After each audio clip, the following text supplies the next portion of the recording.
BYU Rugby, Warrior Rugby, Seattle Seawolves. We got the one and only the Jared Whippy, man. How you been? Been good, brother. Been good. What are you up to these days? Not much. Just father at home, my kids, my family, and then just work. I work at Lucid Software, sales. Up in South Jordan there. I mainly work remote, and then I coach BYU, the women's rugby team. What are some things that you want to take with your game to make sure that the girls understand and that the girls can start, implementing right away? I think I think in America they have a good, it's a good understanding of the game, but I think just the fundamental skills is what's lacking. It's like in the Pacific, everyone grew up playing rugby, so catch pass, good kick or whatever, it's kind of natural. But here's just the little fundamentals of your catch pass, your game awareness, your IQ.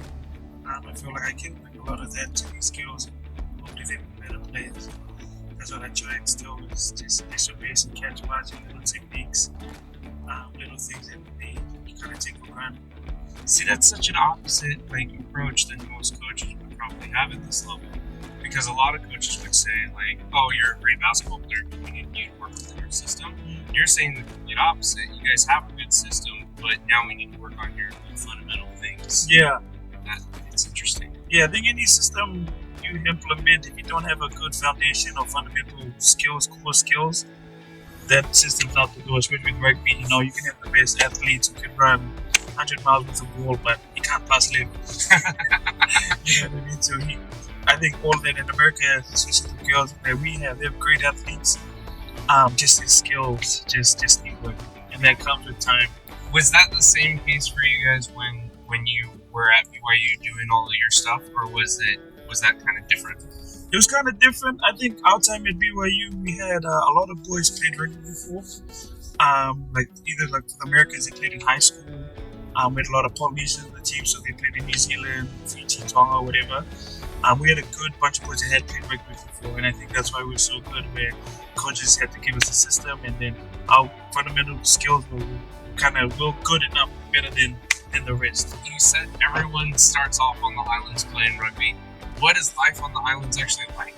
I mean, from your experience, Fiji and then New Zealand, because you guys were born in Fiji, and then how old were you when you actually moved to New Zealand? So we didn't move to New Zealand, we just did our high school in New Zealand. So my dad works for the LDS church, and he had a 2-year training in New Zealand, and so we went over when we were about 13, did 2 years, and then we were going to come back, and then my dad was like, you guys want to stay and go to school? And we were like, yeah, going to America, New Zealand was like, it's just eye-opener, everything's much better, the schooling, the sport scene is a lot better. And so we just stayed, so we go to school there, and then Christmas break, like your summer break, we go home. And then, but growing up in the islands, man, so much fun, pretty laid back, chill, everyone knows each other, not too much hassle there, just everyone, just outdoors all the time, on the road, playing rugby, we actually grew up playing basketball. So we played a lot of basketball, then rugby, we won scholarship to play basketball. So the only reason we kind of stayed was they offered us scholarships with my brother. And so my parents didn't have to worry about any financial complications that way. So they're like, we want you to play basketball, but also we played rugby too, but not as much.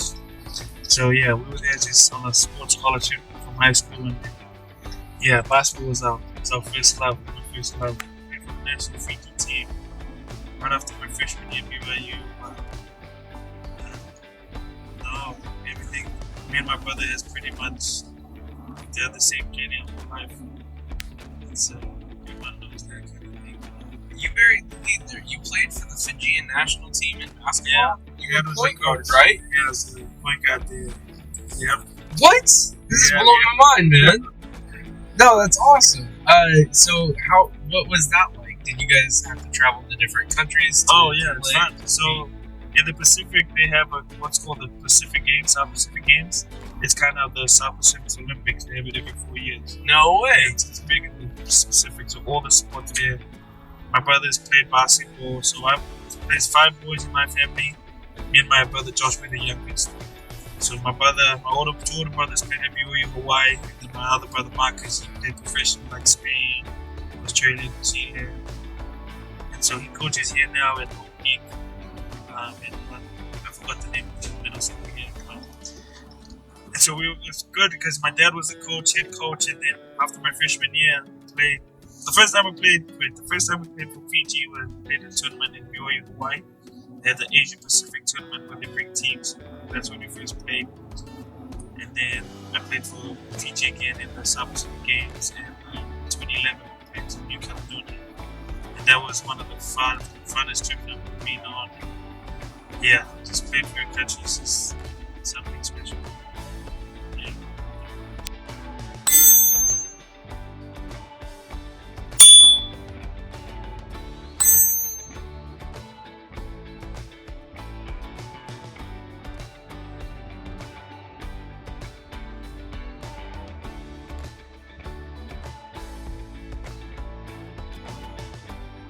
Are you a huge Jazz fan then?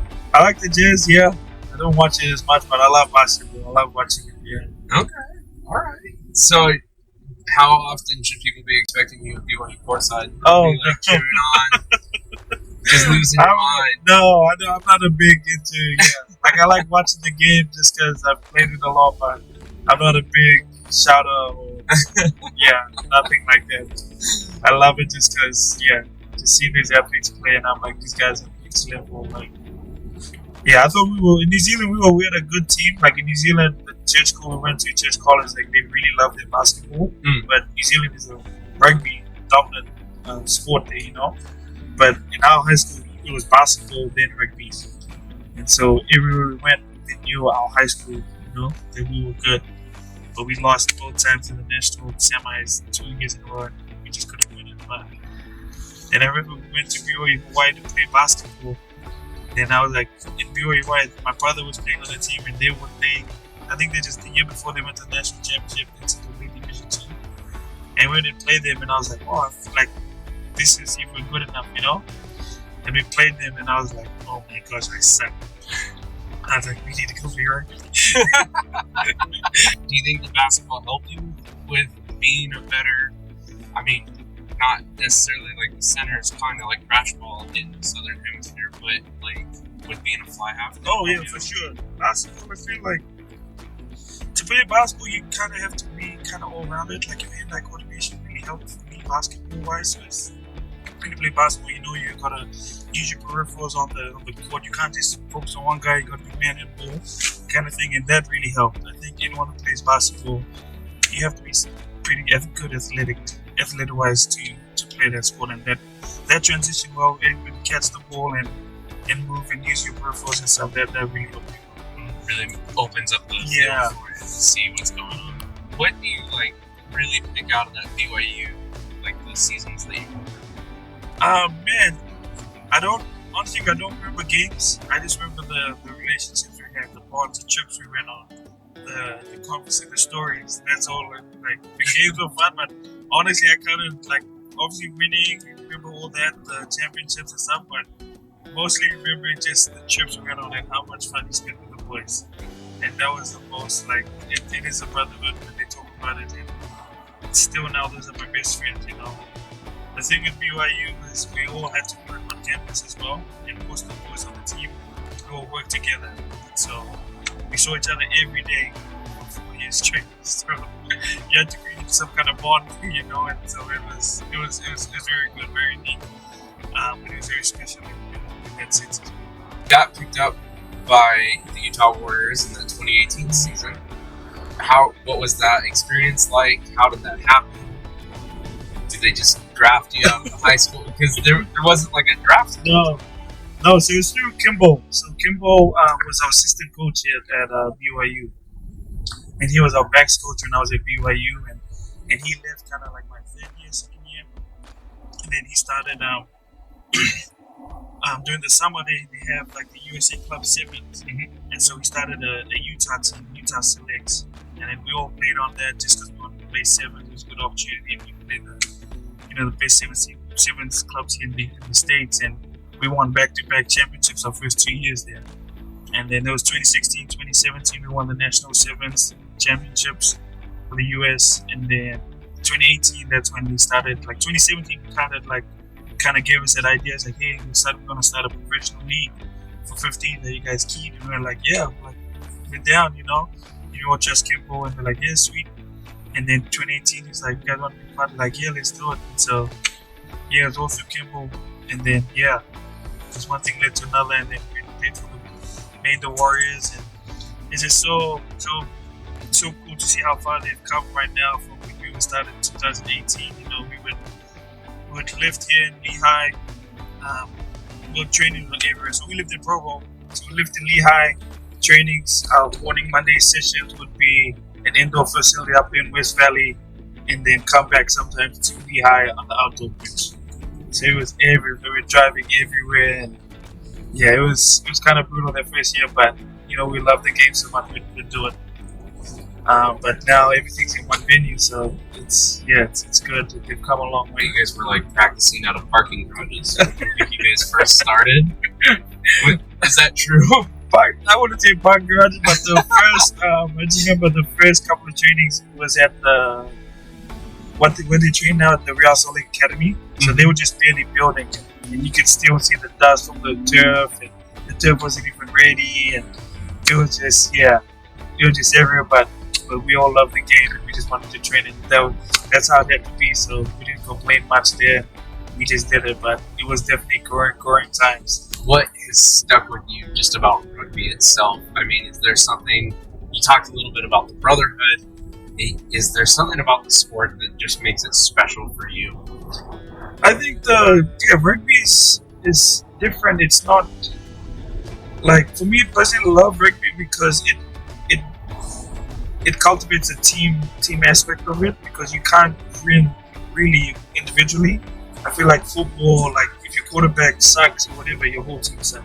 You know what I mean? But in rugby, if you fly half or you're 10 or 9, it's not that good. Other people around you still can win. You know what I mean? So you don't have to have the best players, just have to have the right players, if that makes sense. And so in that aspect, it's the ultimate team sport, I feel like, where you have to, like I said, just have the right players with good attitude that buy into your system, have great goal culture, you can win games. As a coach, how are you? I mean, I don't want you telling tales out of school, no. but how do you feel like you can have these girls or this women's team buy in to what you're trying to sell? That's so hard as a parent, yeah, and as a teacher of anything. What is your like sales pitch to get your players to buy in? I think to buy in, I think for me personally, it's you have to select a good core leadership group, because if I say things to them, they don't it's kind of like kids, like as a player, we follow our captain. You know what I mean? Like even at BYU, we had great leaders, and like when our captain would say something, like I'll do it. And then I think for me as a team, as a coach, create a good. I've picked like 6-7 players in a good leadership group, and then I just make sure that the team gets buy-in not only from me but from them as well. And then all the standards that I'm trying to drive, that they push the standards for me. If that makes sense. As a player, it's a lot different. You want standards driven by the players, not by the coach, because then it obviously yelling and do this. But if the leaders or players can get more out of each other, then that's the best way to work. So the secret is then to find the right people to spread the message. Yeah, great leaders. And then I told them, to be a good leader, you will want a good follower. And so we all want to be leaders, but great leaders will want followers. And then just to tell them, just like pick great people, put leaders in that position that they not demand, but they command like the respect of their own teams. And then think, oh, she told me to do this, okay, I'll do it because I know she's a good player. I know she's done a lot. I'll do it. Are there girls on your team right now that come to mind when you talk about great leaders? Oh yeah, there's a couple. Just recently my 2 captains right now, Kat Stowers and Boots. They're first cousins. They're really good. It's taking control, especially accountability wise. If girls not doing this, not doing that, I don't need to say anything. They'll speak up for me. They're already on. They're already on it. So it's good. It's good. Makes your job really easy, right? Yeah, for sure. Especially if the leaders are driving the standards, it makes my job so much easier. Do you find like a head coach's position is a lot more of like managing egos than you anticipated it being? Like not ego, I would say per se, but like when I told him, I was like, when I first came in, I was like, we're doing things a lot different here. And I told him straight up, whatever you did last season won't cut it here. What I'm trying to do, and yeah, some took it the wrong way, some did, and you just go forward. And the thing with as a coach, you don't want the best players, like I said, you want the right players, and the right player will play. And then I was reading something the other week. It said like, was coaches don't really pick players, the players select themselves. And it shows during practice and the attitude. Like, if you train well, have the right attitude, you will play. Who are some inspirations that you look up to as far as like coaching wise? I mean, who are you trying to base your coaching style after? Man, that's a good question. Great question. I think I try to create my own style of coaching, but I've been through. When we were at the Warriors, we had Chris Latham. We had our first coach was Elf Daniels, Chris Latham, Sean Davies, and what his name? Pittman, Johnny Pittman. Yeah, and then when I was in Seattle, they all bring different stuff. When I was in Seattle, what's his name? Clarkey, Alan Clarkey. He was there. They all bring. When I was there, they all bring different things. And also in Seattle, I don't know Patrick Luka. I don't. He's a Fijian. He used to play BYU, USA Eagle. He was the one that was in GM in Seattle. So he's from Fiji as well, and he's been into coaching, and I just kind of picked his brain, and yeah, just everything, all these coaches, the little good things they had, I always put it down, because I knew I wanted to go into coaching, and I just try to implement everything, all their different strengths, and I just try to create my own. So coaching's always been like not an end goal, but like a on your radar kind of thing wanting to do. Yeah. What like instilled that into you? I mean, was it something that you decided playing? Was it something that like came to you later on in your career? I think it's just when I was playing. I love the game. I love the game so much that I always wanted to share it. Like my knowledge, my skill set, I always wanted to share it. And even with BYU, like I'd help out with the girls team, even high school clubs. I'd go out, just do some kicking stuff. And I feel like it came natural to me. And so, yeah, ever since then, I just love this game. I just want to still be a part of it, even though I'm not playing. What are some things that kids at the high school level should be looking at doing to make it onto Jared Whippy's roster? What, like, I have a son, he's 11, or he's 10 years old right now. What should I be training him to do to get onto one of your teams? I think, like I said earlier, just it's the fundamentals of the game. Just I think with kids in America, they don't watch enough rugby. It's like basketball, it's second nature. That's all they talk about. That's all they, want to be like with martial arts, beast mode. And it's second nature to them. But I think it's because it's a new sport here. Just watching a lot of rugby, I think helps a lot. But with that, when you watch, you can also see your skill set, like your fundamentals, your catch pass, your tackle technique, how you do tackle properly, how to rock, and those things, and then accompanied with just a good attitude, man, just willing to learn. And that goes far, just to be coachable, teachable. That goes a long way. I know that you probably don't want to talk about this too much, but the leg break that happened. Yeah. I have watched that video so many times because I'm trying to figure out what actually happened, and because it looks like you kind of slide to keep the impact minimal, but your leg just whips, man. Yeah. Like, can you walk me through it at all? Man, I just remember I got the break. I gave it to Nata, and then he was chasing down, he was running down, and he gave it back to me. And then for some reason, I just felt my leg got stuck in the turf. And I think it was maybe the boots I was wearing, or I was wearing those metal studs. Okay. It just got stuck there, and then I just had like a pop. And then I looked down, and then the leg was the other way. And I was like, yeah. And that pain that's the worst pain I ever felt in my life.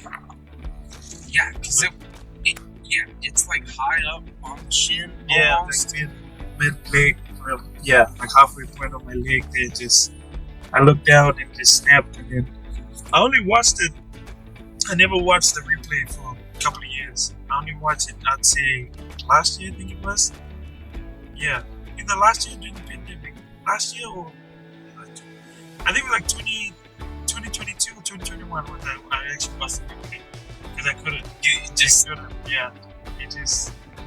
Yeah. And so now every time I watch people get tackled from behind, I'm just like, like, it just brings back those memories. But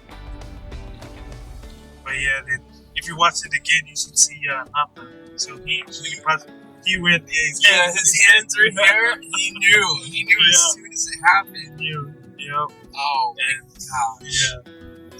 Yeah, because it was such a brutal thing. So I broke it that first year, 2018.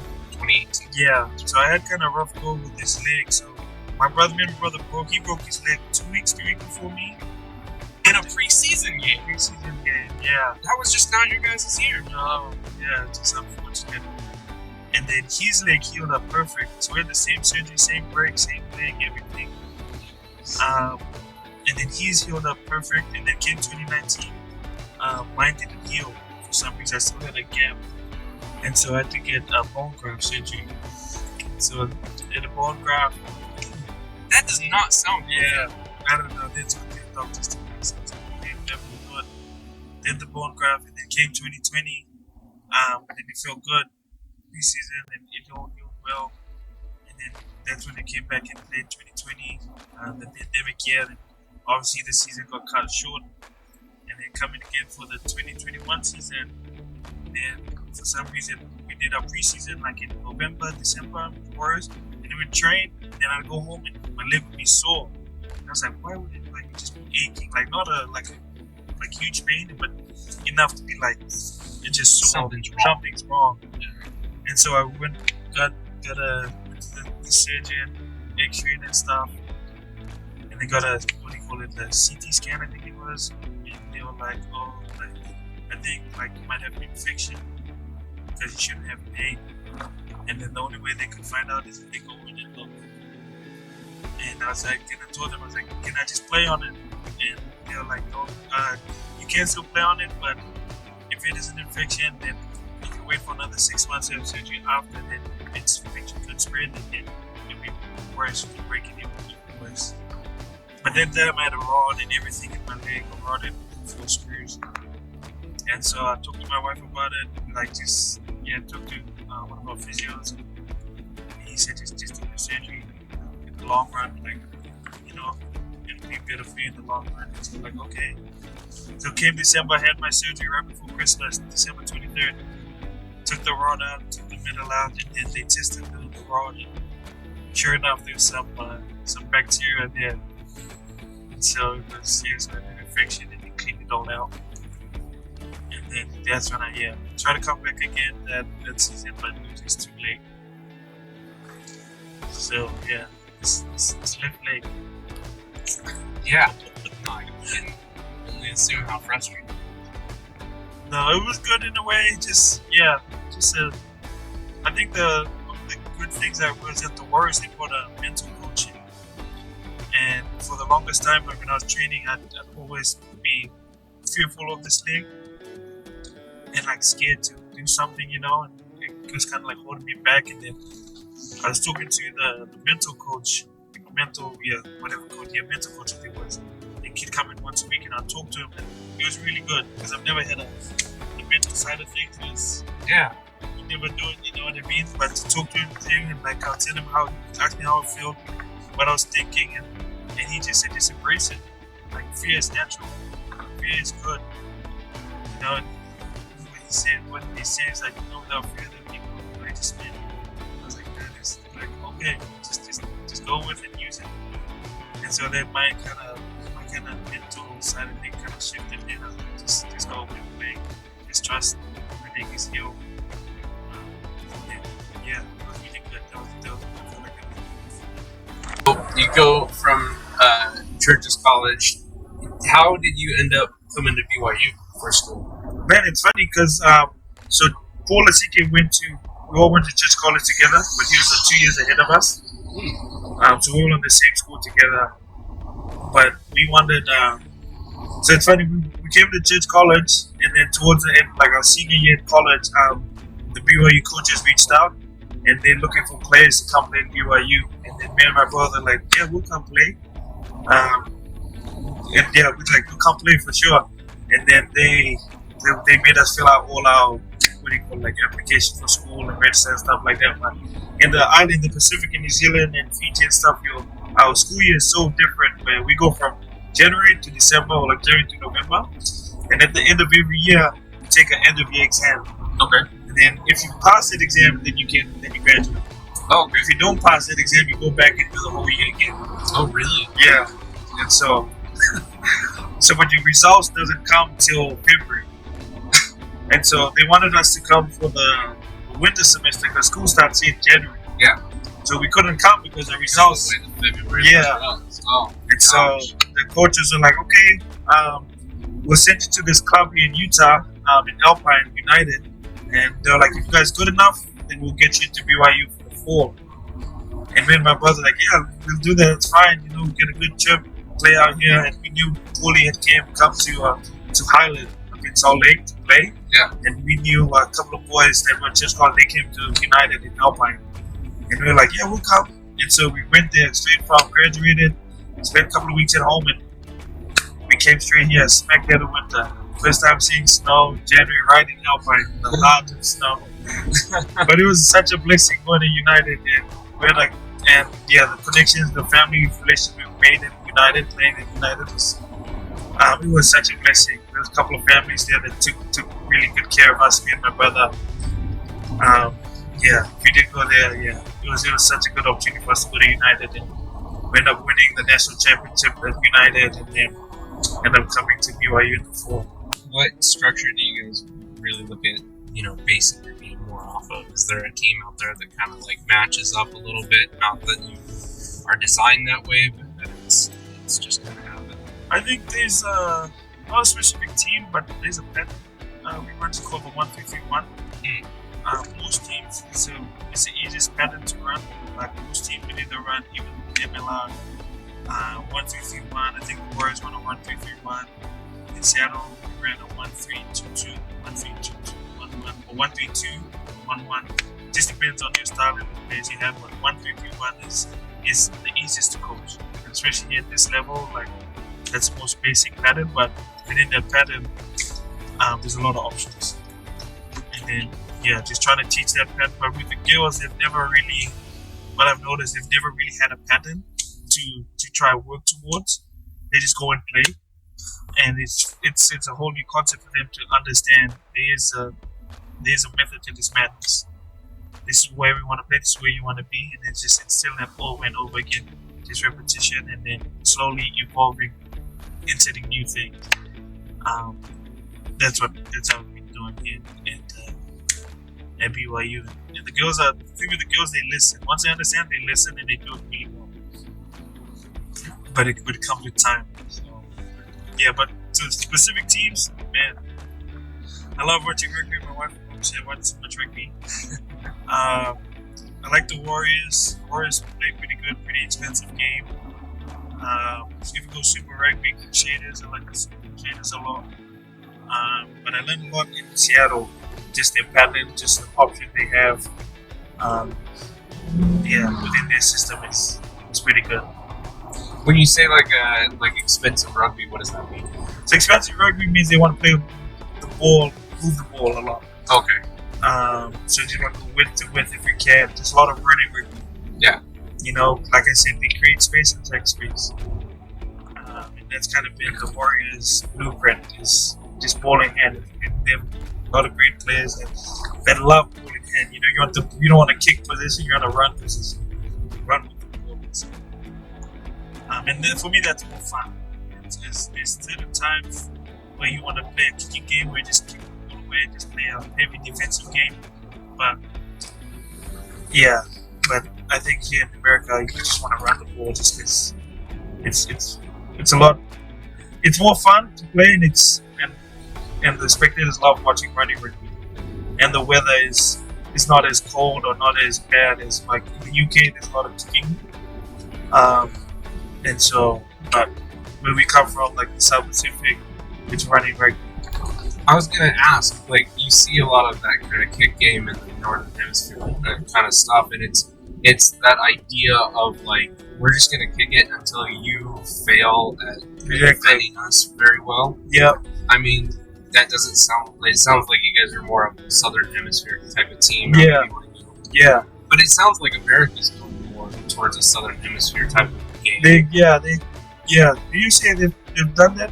But I think the best teams they incorporate both. You know, like I think when to kick, when to run. Like you don't want to run everything. You know what I mean? Otherwise, you'll gas out. But there's this time you want to play the percentages. There's time where you really want to kick, and there's time where you want to run. And you have to find your balance. And that comes with your team, what kind of team you have, what kind of players you have on the field. But yeah, you say before they used to kick a lot. And that was the attack. Just kick, get a good chase line, and whoever catches it, you're gonna get smoked. You know what I mean? And then they put pressure from their D. But one thing I've learned is like, even though like attack is both, like when we have the ball we attack, even though defense is a form of attack. And so rugby is evolving where defense now is there's a huge system and pattern towards how we play D that it is a form of attack. Okay, this is a perfect place for me. I wanna coach for a long time, and especially with girls, like it helps me be a better coach. Like I said, like under they have a lot of these questions and make sure I know my stuff before you know what I mean. I can't just say yeah, do it, just do it. Like I have to know why we're doing this, and then not only I have to understand, but I gotta explain it in a way that they understand. And so it's been really good for me. But yeah, bridging that gap just to make sure they see the whole big picture and helping them understand the big picture of why we do things. And then once they understand it, then after that, they just gotta do it. If they don't do it, then they don't understand. Then it's back to me as a teacher. Okay, what don't we understand? Because that's like in rugby, it's a simple game. But once you understand it, it's a simple game.